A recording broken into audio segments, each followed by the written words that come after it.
Chacun de leurs mouvements est soigneusement scruté, que les pachydermes se reposent dans d'attendrissantes postures ou qu'ils déambulent avec insouciance dans des zones boisées. Plusieurs millions de personnes se connectent en ligne pour suivre leur aventure. Mais un aspect beaucoup plus sérieux ne doit pas être éclipsé. Un groupe qu'on appelle les traqueurs d'éléphants signale tout développement inquiétant à un centre de commandement spécial.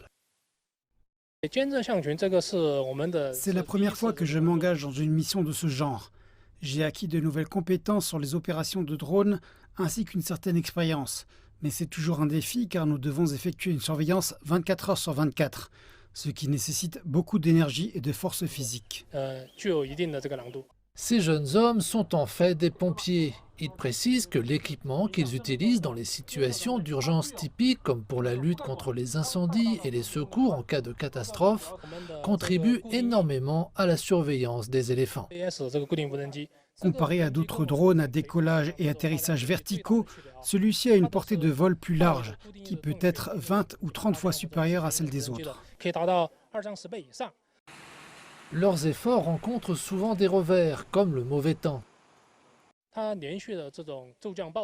Des pluies torrentielles sont tombées de façon continue la semaine dernière. C'était très difficile pour nous de piloter les drones. Le centre de commandement a donc dû envoyer des gens les rechercher au sol. C'est moins efficace car les montagnes sont escarpées. Ce travail peut aussi amener son lot de surprises. L'autre jour, nous venions de sortir de la voiture. Nous avons vu l'un des éléphants sortir la tête d'une ruelle. On a eu un peu peur car il n'était qu'à une dizaine de mètres. Il était environ 2 heures du matin et on avait tous sommeil. Son apparition soudaine nous a donné un coup de fouet comme l'aurait fait un café. Grâce à leurs efforts inlassables, ils parviennent à maintenir un juste équilibre entre l'homme et la nature. Les ayant suivis pendant si longtemps, je les trouve parfois très gracieux. Par exemple, lorsqu'ils rencontrent un danger, l'amour maternel que montre la mère éléphant est comparable à celui des êtres humains.